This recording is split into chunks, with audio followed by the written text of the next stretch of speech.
we're going to get started here. Thank you everyone for coming. I know this is a weird space. I've literally never been in this room before, but it's kind of nice. Thank you for finding it even during this weird time and a weird date. As always, we're going to start off with just some beginning announcements about the club, and then we're going to get to the main event where Dr. Bukowy will be talking about a lot of his medical research and even some of the work he'll be doing with our research groups. Then speaking of research groups, they will be starting up this week. Sign-ups finalized last week, and now we'll be sending out different information on, if you signed up, what team you're now a part of. This is the poster we've been using to submit it, and if you have any questions about what team you're on, if you don't want to participate, if maybe you missed the announcement, you still want to participate, just find a board member who has the AI Club hoodies and talk to them. Another event that's happening this week that AI Club is helping promote is the Generac Visit. It's about embedded AI projects, where a senior manager data scientist from Generac is going to come in and talk about the different projects he sees in industry and how he's using his MSOE knowledge in industry from these different degrees and experiences. That is actually during 3 hour in Dirks Hall 210. So we're advertising this knowing we're using like an 80-person room here or so. So if you flood that room, I think MSOE will be mad, happy, maybe? I don't know. Just flood it. There's free food. It's during a 3 hour. If you have the time, go to it. I heard they're getting za for it. Like getting za? Yeah. Actual za? Like a pie. One za. One. Single za. Maybe more. And then the final announcement, there is no regular AI Club meeting this week. We mentioned this last week. Now that we've gone through the introductory meeting series, we've done like what AI Club is, how you get access to Rosie, as well as how you can get involved in research groups. We're now transitioning to the more high-level AI knowledge speaker events and different workshops. So speaker events like this, where people come in and talk about their experiences with AI, as well as how they use it, whereas the research groups are more where you have that deep, ingrained understanding of the project you're working with. And we'll hopefully have free food at those events. And then without further ado, I'd like to welcome up Dr. Bukowy for our speaker event today.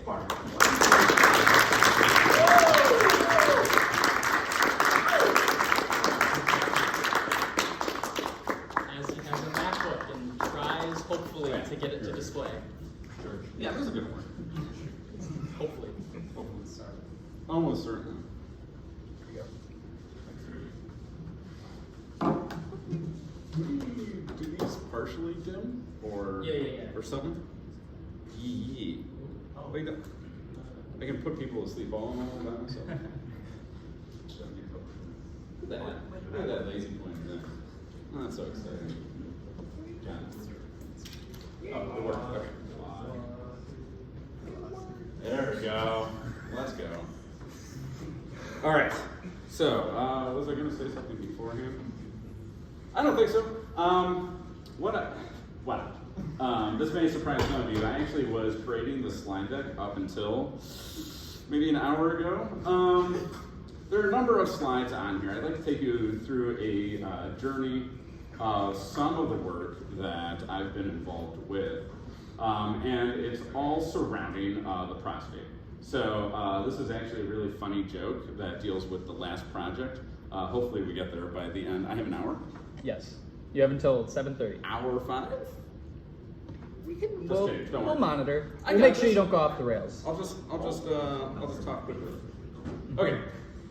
So the themes of my talk include biomedical imaging. Oh yeah. So how many people do we have in CS? Okay. SE. All right, let's go. Yeah. Woo. Computer engineering.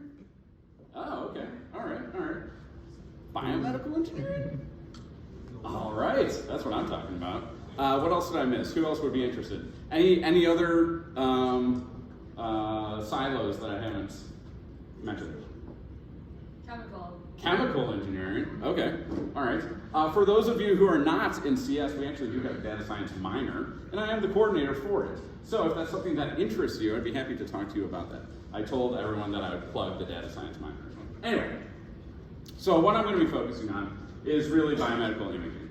As we go through, though, I try to name some themes that are connecting these different projects. So I'm going to show you 3 different projects. But one of these things that I want you to keep in mind is our ground truth correct? And what does it actually mean to be correct? And who can we actually trust to have those correct labels? And then also, how do we design good experiments when ground truth is limited, which is oftentimes the case within biomedical imaging, where it's really, really expensive to get this tissue, to get the tissue processed, to talk people into participating in our studies, and so on and so forth. And then finally, prostates. You're not getting away from prostates, we're talking about prostates. So speaking of which, this is the obligatory prostate cancer is bad slide. So every talk in any kind of biological setting or clinical setting, you always have the topic of motivation for why do we care about this? Well, prostate cancer is bad. It's #1 most diagnosed non-skin cancer in North America. It is the #2 leading cause of cancer death in men. And I have over here a nice little cartoon of a person. And the prostate's located right here. This is what the prostate looks like. It's really a ball. You can think of a sphere. And it's not important that you memorize all of these different aspects of it, but it has different zones which we might see. What I'm going to show you though is a lot of data that comes from histology and MR. So histology is we've extracted tissue, we slice it really thin, something like 5 microns thick slices, and then we can stain it with different stains to actually pull out features that we're interested in. And then we also have corresponding MR, or magnetic resonance imaging, which is a non-invasive or less invasive approach, depending on how you use it, to actually image organs inside the body. Okay, so with prostate cancer, a lot of work has been done in the field to diagnose it. So we come up with these Gleason patterns or these Gleason grades. So what is this? This is, some pathologist has defined different morphological traits that come up that we see in the tissue, and that somehow gives us some kind of indication of prognosis or development of disease. Okay? So I'll be talking a lot about Gleason patterns or Gleason grades. These are, by and large, going to be our labels that we're interested in. We're interested in really being able to predict appearance or presence of prostate cancer, and these labels themselves kind of differentiate different steps of prostate cancer. Okay? So this ranges on a scale from 1 to 5, and I'll get back to this a little bit later in the talk when, maybe when we're more interested in it. So the data set that I'm working with comes from my collaborator over at the Medical College of Wisconsin, and his name's Peter LaViolette, Dr. LaViolette. And he has a really interesting, unique, and advantageous way of collecting this data. So what he does is, being connected with the Medical College of Wisconsin in Frederick, they prospectively go out and recruit patients. They identify patients within the hospital system that have been diagnosed with prostate cancer, and they moved on to a treatment which includes radical prostatectomy. That is where they actually surgically remove the entire prostate. Okay? So what they do is, prior to that radical prostatectomy, they actually take an MR image and a sequence of these images. So there are a bunch of different scan types in there, but they take it within a 2-week window of them getting their prostate out. Then what they do is they fit a volume around the prostate in MR space, and then they create a 3D slicing jig. So you can see that the prostate would actually fit within here, and then you see these lanes. Those are the lanes that correspond directly to the axial slices within the MR image, so that we can get slice correspondence between the prostate tissue itself and the MR image. We then come in, sorry, for those of you eating pizza, think of this as not gross, I guess. Wow. I'm used to giving medical talks, and I feel like this, I just overstretched. Maybe I'm not going to be invited back. Sorry. Anyway, moving on, prostate tissue, and then we can slice it on a slicing jig, get these 5 micron slices, and then with those, then we can give them to a pathologist, and the pathologist can actually go in and annotate on a pixel-wise basis the different regions that they find with cancer in it. So G3, G4, fused gland, G4 cribriform gland, and G5. These are those different Gleason grades. Okay? You jiving? Or, sorry, we vibing? Absolutely. Yeah, that's cool. Okay. So, at a high level view, what the goal of the lab is we have now this tissue, this histology image that's paired with a slice and MR space, right? We've got over here labels that our pathologist has actually gone in and hand annotated. And then what we need to do, well, one of the steps is actually solve for a transform, and I'll get into this research later. We solve for a transform that you can appreciate that this image size is a bit different than this one over here, right? So we want to ultimately be able to align these so that we can train machine learning or deep learning algorithms in MR space so that a new patient can come in, we can scan his prostate, and then we can apply our machine learning algorithms to it and classify if they have any cancer present, okay? So part of a goal is to actually solve for these transforms, which then take our ground truth annotations and pull them over into MR space, okay?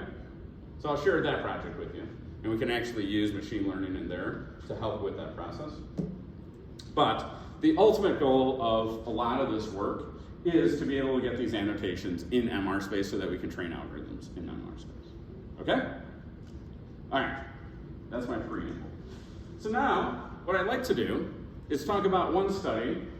This is actually a shorter study that we performed using all this data that we have, all right? And I entitled this one, Trusting Experts. So, like I said, we have whole mount histology. So this is called a WSI, or whole slide image. And then we have the annotations provided by the pathologist. So we can actually label these as just different labels. Actually, I want to show you, I'm going to take a step out of this. I want to show you what this data actually looks like, because I don't think these pictures really do this justice. All right? So this is connected to my collaborator's server over at MCW. And this is one of these prostate images. So this is the histology that we have. Now check this out, if I can do this without screwing up. Enhance. Enhance. Enhance. Enhance. Enhance. Enhance. Enhance. Enhance. Enhance. Sorry, you get the point. Anyway, it's really high resolution, right? Each one of these images are tens of thousands of pixels by tens of thousands of pixels. So we have a lot more data here than we're currently using. And actually, this is where I'll plug some of my project, I guess, is that something that I'm interested in is given these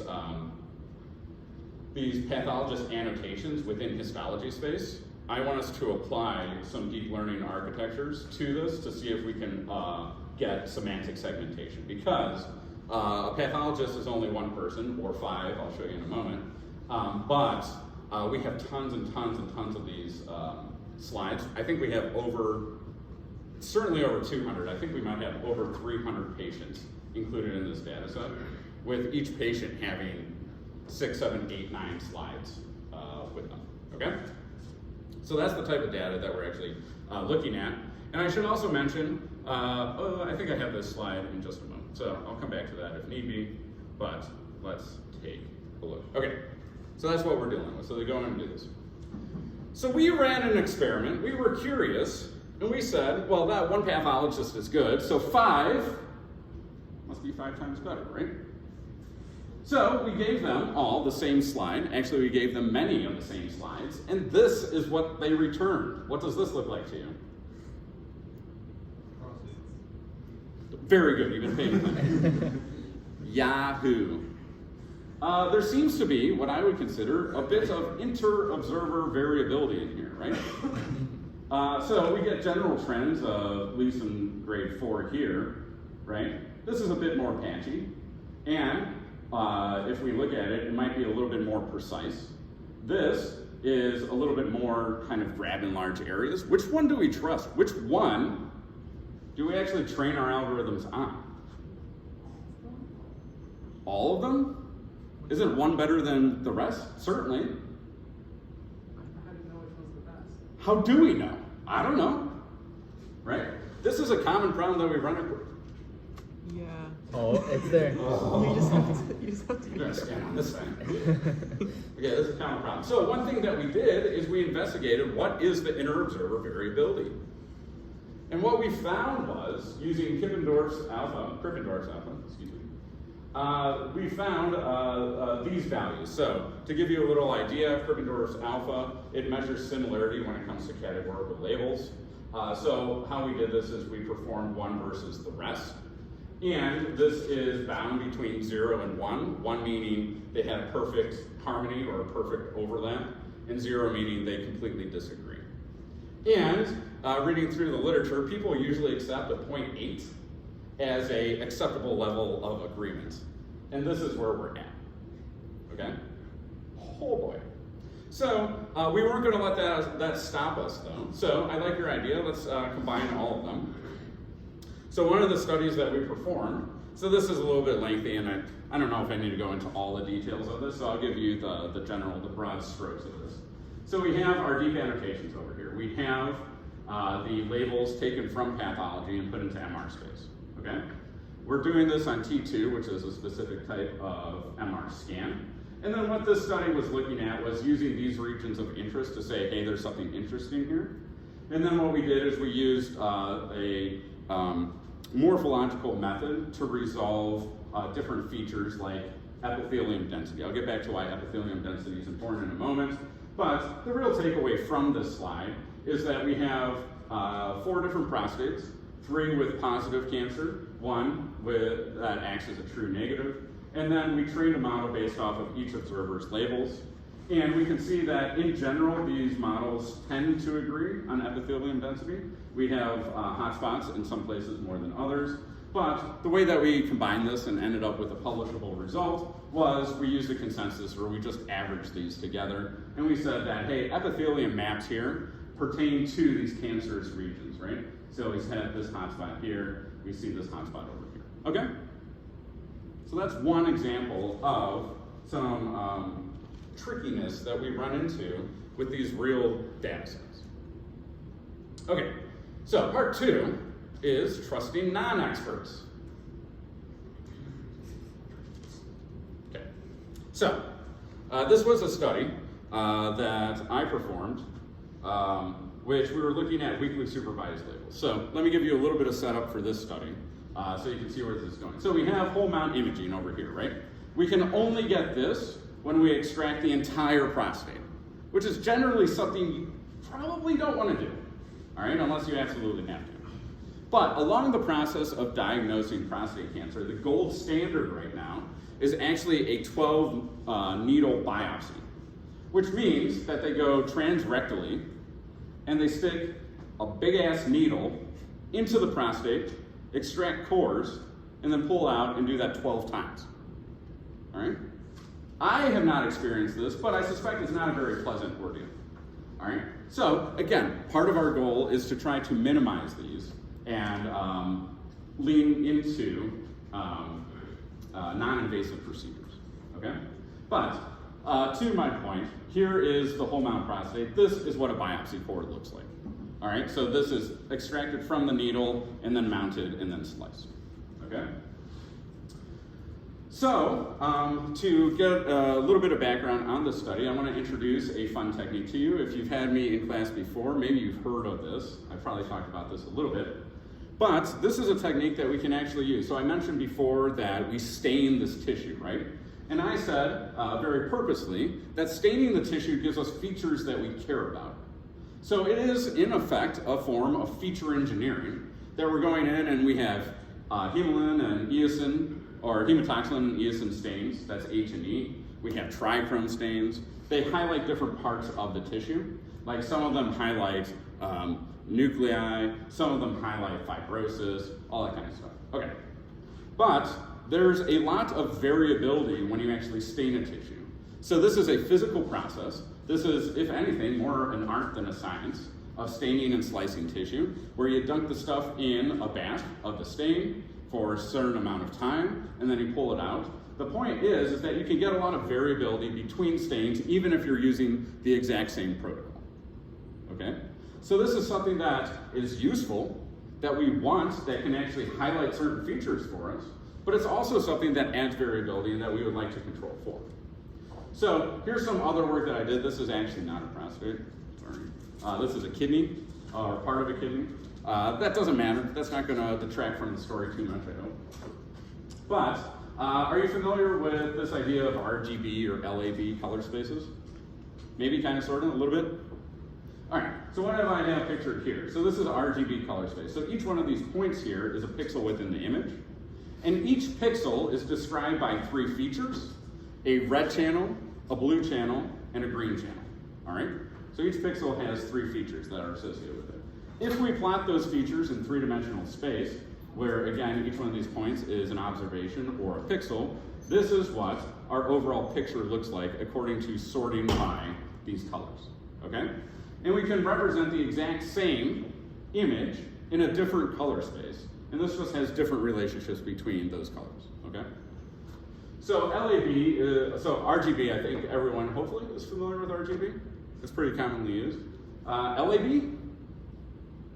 So what LAB does is it actually resolves the colors or the hues into A and B channel, and then it resolves luminosity or brightness within the L channel, okay?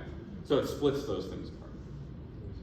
So if you wanted to create a color filter to filter out certain features within your image, are you familiar with this idea that we could just limit the histograms of the RGB? That makes sense to everyone? Okay. You can do the same thing with LAB. And in fact, we could get a little fancier, and we could do something like k-means on our data set, which is the image itself.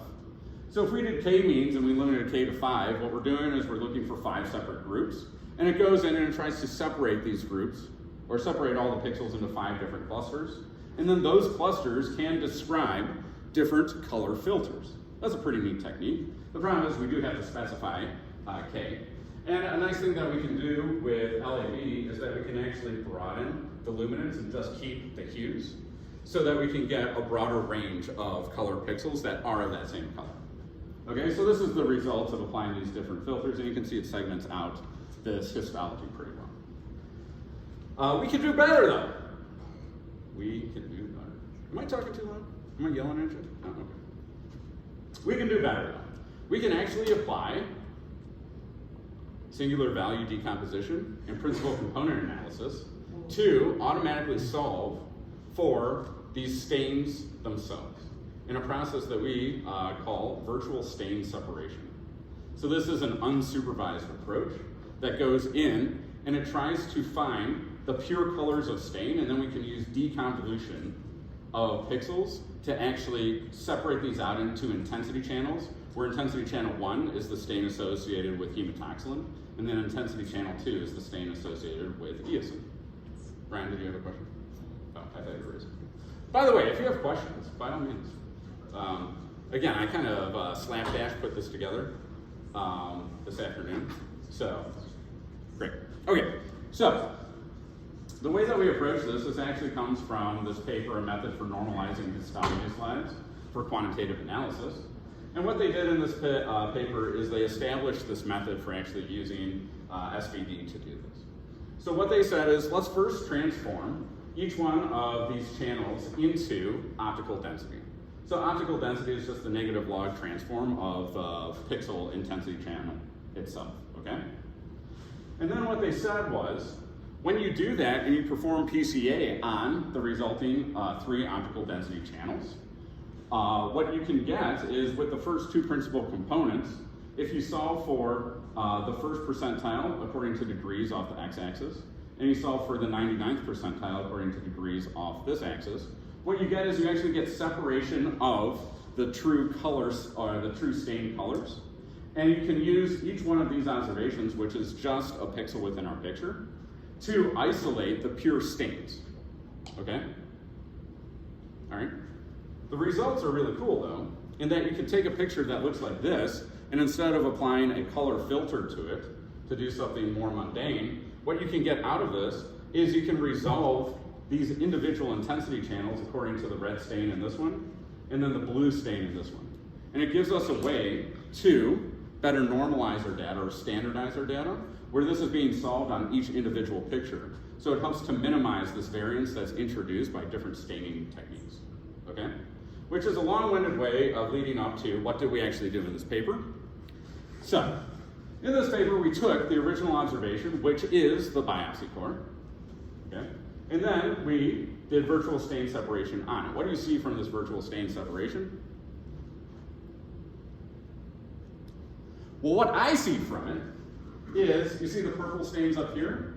They all kind of go by the borders, right? And now they're orange in this.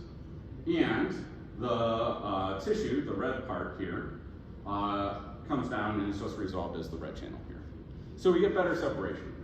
That's really nice because then what we can do is we can use morphological image processing techniques to go in and try to isolate these different structures based off of the intensities of these channels.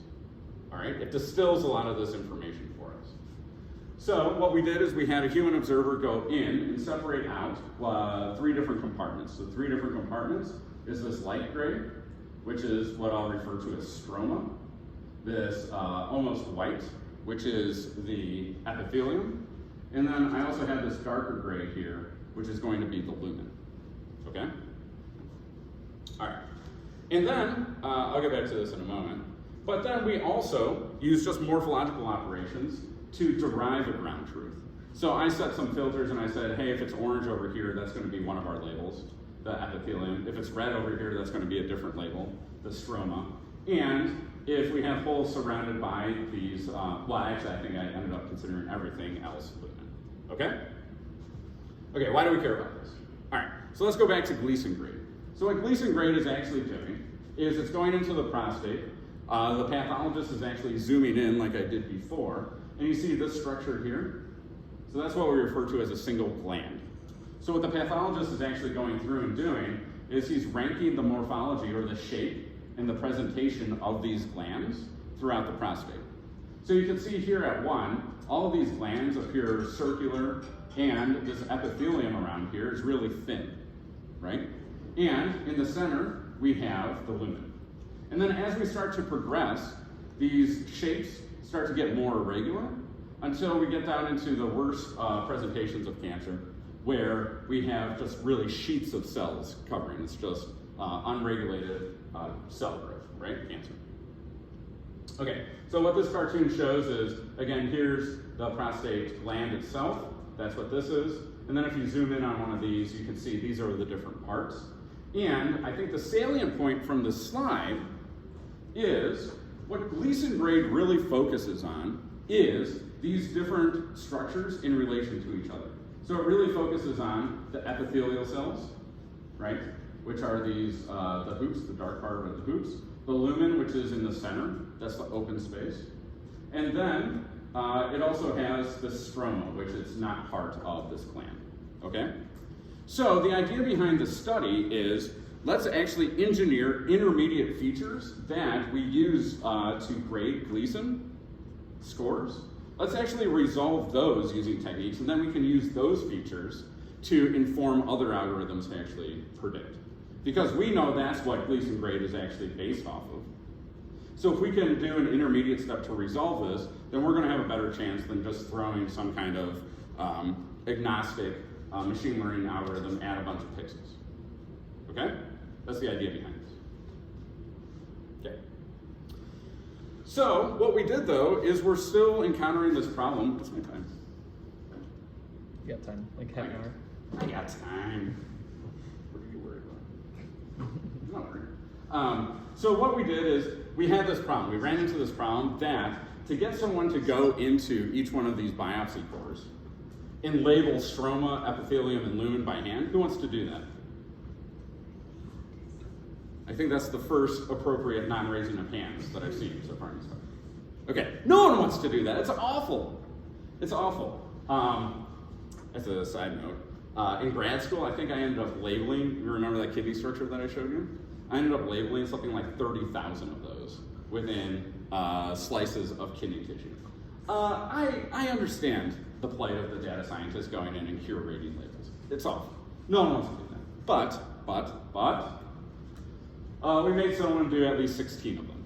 So we did our training test splits of this, where we had human generated labels, where we trained on 10 of them, and then we reserved 6 for testing. Okay, sound good? Does that sound like enough? Makes me a little nervous. Okay.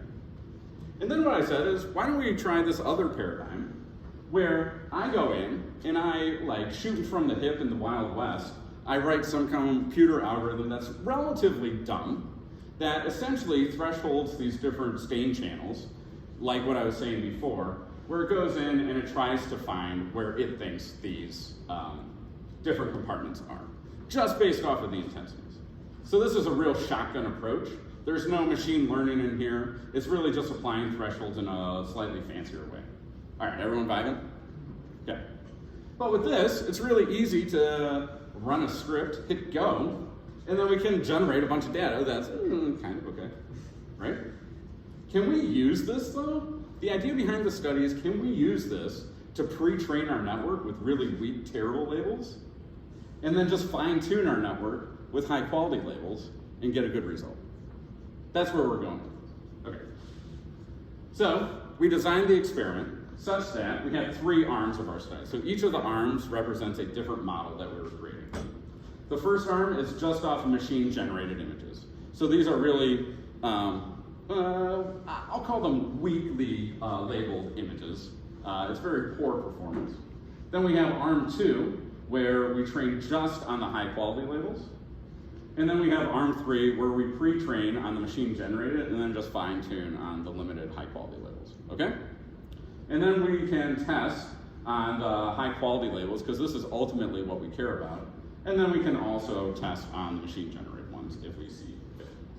So this is the result. So over here on the right, I have the ground truth. So these are the human-generated labels. This is the regular histology.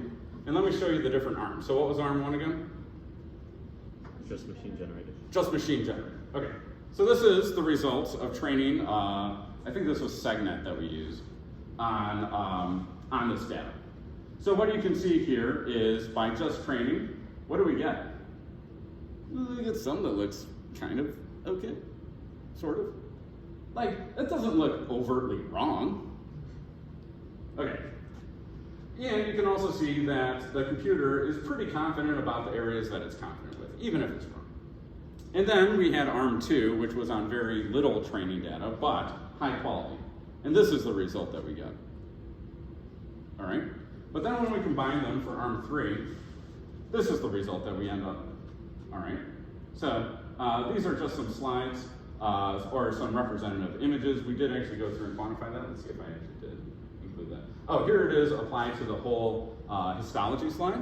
So one thing is, we just trained on the biopsy cores. We did not train at all on whole image slides, because if it was a pain to get someone to label a biopsy core, imagine that picture that I showed you that I zoomed in, enhanced. Getting someone to go through and label stroma, epithelium, and lumen on that, not a chance. But we showed this to try to get a feel for, are we more or less getting at the right thing, okay? I think this was the coolest image that we produced, and I think this really relates to the power of this approach. So I think my points in this is, don't be afraid to write simple rules to make really bad data and see what happens. Wow, that's probably, let's not take that soundbite. Yeah, can we use that in data science? No, let's not. Okay. So here's one of the example biopsy cores in our data set. This was the training label that was generated from the machine, the morphological operations. Does that look correct to anyone? No, no, that's not correct at all. Okay? There is the high quality ground truth image. All right? And then this is arm 1 just training on these low quality labels. So that as long as we're correct more often than not, playing a little fast and loose here, we can get something that's much closer to our human ground truth, right? That's a pretty neat result. No? Okay. Arm 2, so this was just the human training. I would argue that that's actually a little bit worse. Maybe. And then we have arm 3, with the fine tuning, and you can see that we're getting all these labels. All right? Did I include the metrics here? I did. So if you're interested, I can give you a reference to the paper if you actually want to go look it up. But the bigger question was, now that we have this pipeline, how do we actually validate it on whole mount prostates that we don't have that data for? Does anyone have any suggestions? Brainstorm? I'm not going to judge you. How do we validate that this is more correct than this? So, we put our experimental design thinking caps on. And I said, I'm not as clever as I think I am, but I'm going to try it anyway. And what we did was we said that ultimately what we want to use this for are features for detecting Gleason grade, right? So the ultimate goal is detection of cancer. So what we do have is we have the pathologist annotations of cancer in our data set. So bear with me, this is a little confusing at first blush. What we did was, we said here's MAIC, this is our best classifier that we actually were able to come up with for stroma, epithelium, and lumen versus just the machine generated, okay? And what we did was we took each one of these labels and we looked at all the pixels within that area. So we have a label over all of our prostates for whole prostate, I believe that is. So this is our negative. We have atrophy. We have something called HGPIN, Gleason 3, Gleason 4, Gleason 4, and Gleason 5. So we put them into all these buckets. And each one of these buckets then is described by its own profile of stroma, epithelium, and lumen. So the way that you look at this is like the whole prostate is 70% stroma, it's, what is this, 20% epithelium, and then 10% lumen. With the idea being that if we get proliferation of these cells, that we get unconstrained cell growth, that we're going to start leaning into larger swaths of what will be considered epithelium, okay?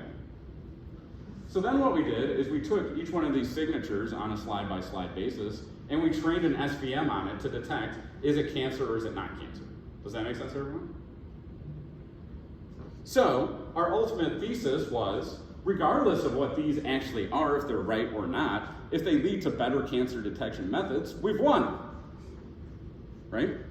I don't know if that's the best argument. It was a publishable unit, and I don't think there's necessarily anything wrong with it.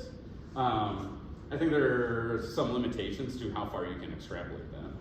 But that's what we did, and then we ran accuracy. So we did a 3K fold with 5 iterations each to look at the accuracy, the delta accuracy between our better proposed algorithm and our machine generated one. And we saw that within each one of these iterations, they were all positive towards the combined classifier. Therefore, giving us a better result, being able to better classify each one of those labels as cancer or not cancer. Okay? All right. So, don't let limited data stop you from completing experiments. There's probably clever designs out there that can get at or drive at your purpose. Okay. And then I want to show you my third experiment. Are there any questions before I move on? No? Yeah. Ben. This is fairly general, but as people are starting to think about research groups, do you have some advice on what makes a good paper, makes a paper stand out? A narrative. You want your narrative. You need to have an idea of connecting all these points. I'm happy to work with any of you in developing that narrative, but you want to think about what is the actual takeaway and how do we string this group of experiments together to actually coalesce into something that makes sense and contributes to the field itself. That's not an easy task, but I think that's the most important, that you're not just doing a bunch of random experiments, that you're all working towards some singular goal. Yeah? In part one, you had true negatives. How did you get negative samples? Yeah, so,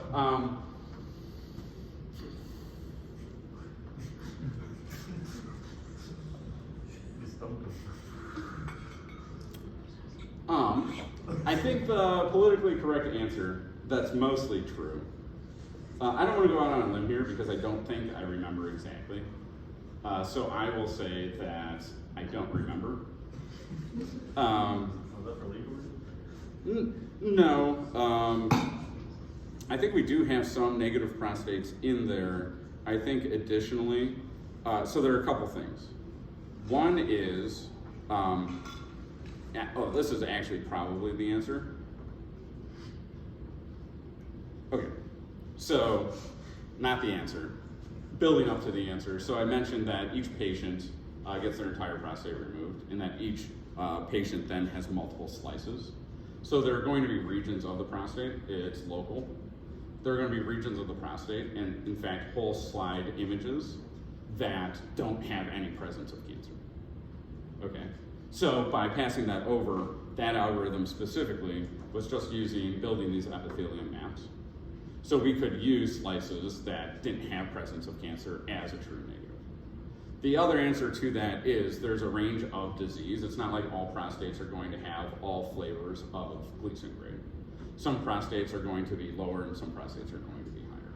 So probably a mixture of both of those to actually get that true negative. Okay? All right. Trusting ourselves. So this is probably what you might consider the most interesting.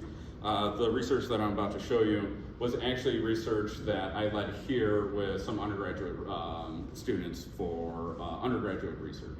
So Nigel did a lot of this, and then Alex Recchi and Xander contributed to this work as well. Okay. So, like I mentioned before, at the very beginning of this, not only are we concerned with the annotations within histology space, and a lot of my previous work has been focused on that histology domain, but we also need a way to get these annotations, what we dub deep annotations, from the histology domain over into MR domain. And it's not necessarily as easy as photoshopping these labels over into the domain. We have to do a process called registration. So registration, there are many different methods to it. There's linear registration, there's nonlinear registration. So I want to walk you through a process that we developed here using transformers to actually get us to the point where we can register between domains. Okay? So this problem starts off with, again, ground truths. So prior to this work being done over here, what Dr. LaViolette's lab did was a human annotator sat down and they started placing points on the histology slide, and then they would place the corresponding points over in MR. And they averaged over this data set that we have, which is roughly 40 patients and I think something like 230 slides, they've averaged something like 29 points or landmarks identified between the two slides, okay? So they first have to manually orient the histology. They have to find the MR volume slice that corresponds to it. We generally know, but we still have to go in and resolve that. And then they have to manually place these points in histology space and place the corresponding point over in MR space, okay? So with this ground truth, we have 224 image pairs, 45 patients, I lied to you, with an average of 29 points per slide, okay? So, other groups have attempted this. So everyone gets the idea. Maybe I wasn't clear on this.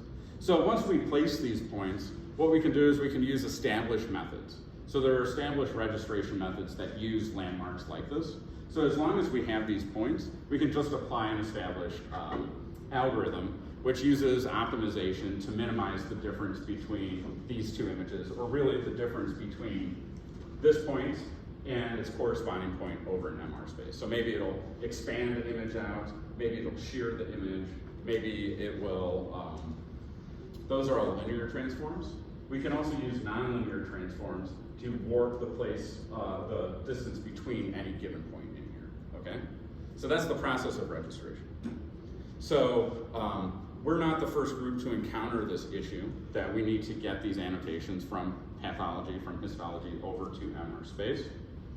So we did a bit of research in this, and we found the state of the art as of, I believe this was 2020 or 2021. So this group from Stanford created this algorithm called ProstRegNet. And what it was a deep learning framework for predicting these parameters of this transformation directly. So what they did is they had some CNNs. I guess this is a laser. They have these CNNs here that took in the image in histology space and the image in MR space. It extracted features from them. They did this matching network, and what they ended up doing was solving for an affine or linear transform. So they directly solved for these transform parameters. They could then apply this transform to the image that they had to shift the histology image over into and roughly oriented in MR space. Everyone with me so far? Doesn't matter that I don't have the exact parameters detailed, but it's a mathematical function that transforms this, okay?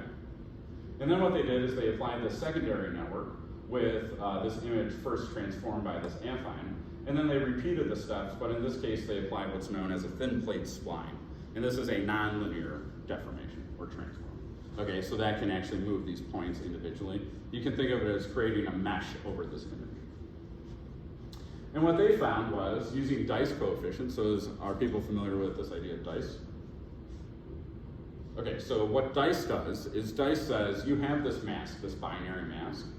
What is the intersection of this binary mask with the one that you're trying to match it with versus the stuff outside of it, so the union. So that's what dice actually resolves. So the closer to one you are, the more direct overlap you have between these two masks. And the closer to 0 you are, the less these masks overlap. Until 0, you have no overlap between these masks. Does anyone notice an issue with just using dice coefficients for this study?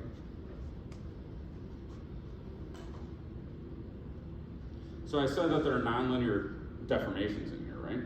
So I could think of a situation where you get a perfect overlap between a binary mask, but the insides are all still scrambled up and not aligned at all, right? So dice probably isn't the best metric to resolve for this.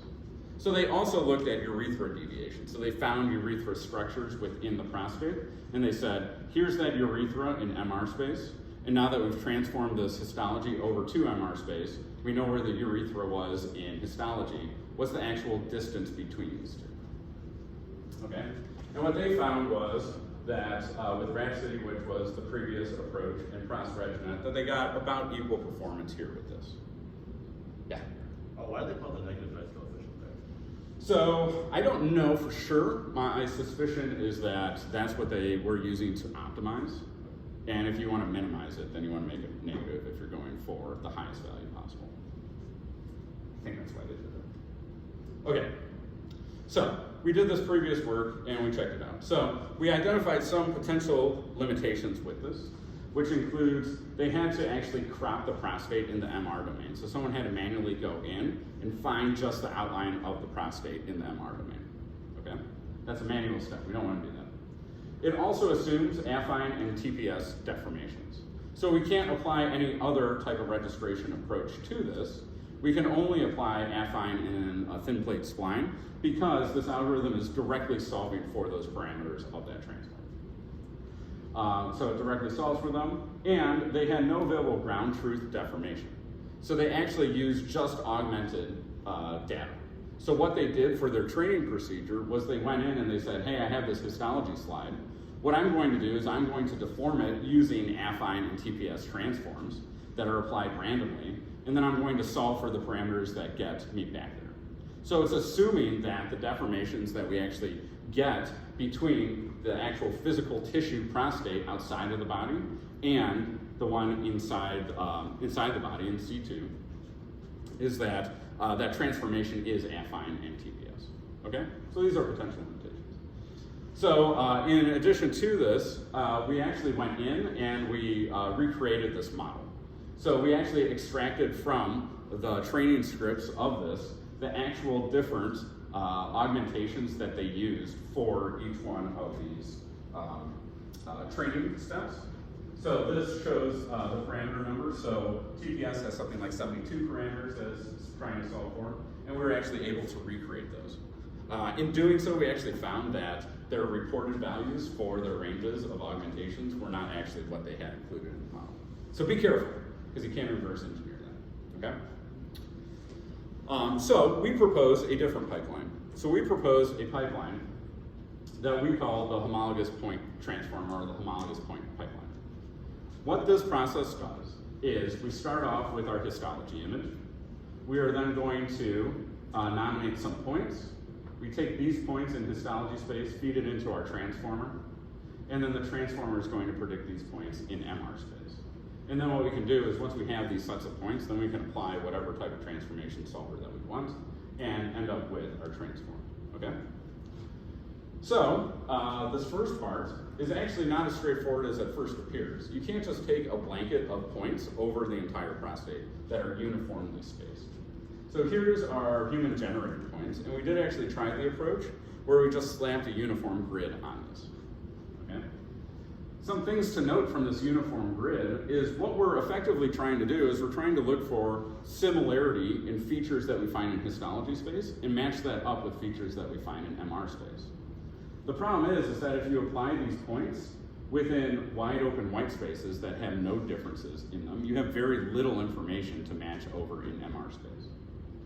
So you have these broad fields over here that are just largely tissue that has really low frequency noise, or not noise, data or information. All right, we're really interested in the high frequency stuff, where these edges are, where the boundaries between this epithelium and this lumen are, okay? So what we did is we actually used a SIFT-derived algorithm. So SIFT is stands for Scale Invariant Feature Transform. What it does is it's an image processing technique. It does not use machine learning. It goes in and tries to find these interesting details in here. And then we also enforced a certain density of points here. So this more closely mimics the original ground truth. It picks out points that have high information that we're likely to find over in MR, or more likely than this. And we can also control the density of points in there. So we could scale this up if we want to. So we ended up with around, I think, 50 points per image then, okay? So that's that SIFT generation. Once we have the points then in histology space, then what we want to be able to do is pass these points in histology space with this histology image, along with passing in the MR image that's unlabeled, and have this network actually predict this out. So Alex worked on developing this custom architecture for us that uses transformer blocks. And there's a lot to do here, but in short, it extracts these features from these two image input heads. It extracts these features that are based around these points, and then it tries to look for comparisons of, in the histology space, we have the known points, and then we divvy this up and we look for regions here that correlate well with the points in the region given in histology space. All right, so what this ends up doing is it ends up nominating this weighted mask for us. So this weighted mask over here on the right-hand side, you see the blue dot, maybe you can see it. You see the orange dot. This is one example of the ground truth, which is blue, and then the expected orange dot. So we're trying to predict these points over in MR space. And what it does is it produces this probability map of that point being there, and then we can take the weighted average of this to get the center point, or where it actually predicts that point to be. Okay, and then it repeats this for every point that we actually have within that data set. So then we can apply whatever kind of registration transform solver that we want. Oh, I should have included this earlier. So this is the actual showing of what dice is. So we see here that this is just a visualization of dice, okay? All right, so then what we did is the final figure in our paper was taking a look at the human ground truth. So these were the original points that we had solved with homologous points. And then we looked at PROS-RegNet, the weights that were published with the paper. We looked at PROS-RegNet, the weights that were fine-tuned on our own data set to give it the best chance, and then our homologous point pipeline. And then we compared dice coefficients and what we call mean control point deviation. So the dice coefficients I've already explained to you. We did not find any evidence that the dice coefficient was improved for our network. However, what we did have that the other paper didn't have was we had all of these homologous points that were already given to us in the ground truth data set. So what we did is we came up with this metric, which if you take a look at any one of these images, let's look at this far right one here. You see the blue dots? that's the ground truth. You see the orange dots, that's our predicted points. And you see the red line in between them, that's the distance in between them. What we could do is we could take the average of all of these distances or all of these red lines, and that's going to give us our control point deviation, okay? And what we showed was that we actually had a statistically significant improvement in control point deviation with our homologous point pipeline over both cross-RegNet tuned and the original weights. So we're able to say, hey, we actually improved this process, we have better resolution, and we can better solve for these homologous points. And then, poor Nigel. What Nigel did then was he actually created this graphical user interface where we could actually go through and check all the points.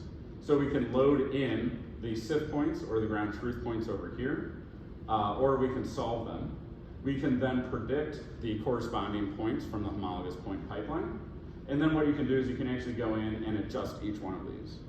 So one of Nigel's major tasks was actually going back through, running the homologous point pipeline that Alex trained, and then he fine-tuned all the points by going back through all 320, what did I say, 223 individual images with something like 50 points each, and fine-tuning them and moving them back to where they should be. With that, we performed another experiment where we have our baseline model. So this was the original model that Alex trained. And then this is the new model based off of these new control points that Nigel found. And we actually saw a increased improvement in accuracy, or not strictly accuracy, but control point deviation. So the smaller the number, the better. And we were able to show that fine-tuning after putting it back through the network and then moving them around actually improved performance. Okay? There's one more point here that I'd like to make is, so this is really the end of it. However, we did ask ourselves the question when Nigel was in his UR, about halfway through is, should we try to chase for a smaller control point deviation? So what do you think? What would you do? How would you answer that question? I mean, I'd say no. As you're going through these different data sets, you're basically having a human estimate where they think it is. As long as you're in the same general region, I feel like you can even go back and say, hey, do you think this is a good point for it? And on closer inspection, you might have actually hit closer than what. So how would you design that experiment? I guess I would design it by estimating the points, bringing it back and showing it to the individuals who originally placed the point and seeing if they agree. So what we did, poor Nigel, is Nigel went back through and he graded or repositioned, I think something like 10 or 15 slides. So we're actually looking for intra-observer variability. And what he found was that when he was able to place the points, the difference between his original points and the revamped or points 2.0, he was getting control point deviations of right around 5.5, which suggests that that's the limit that we would actually be able to achieve with a perfect solution. So at something like 8.5 here, or even 7 3/4, we decided that 2 control point deviation pixel improvement was not worth it. So we ended up not pursuing that, and that led him down to trying to solve for the classifier in MR.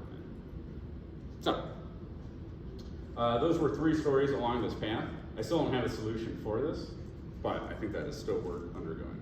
So with that, thank you all. Thanks for having me, I appreciate it. Hopefully that wasn't too long-winded or too biomedical or squishy. Hopefully it gives you some ideas. Yeah, give a hand for Dr. Bukowy.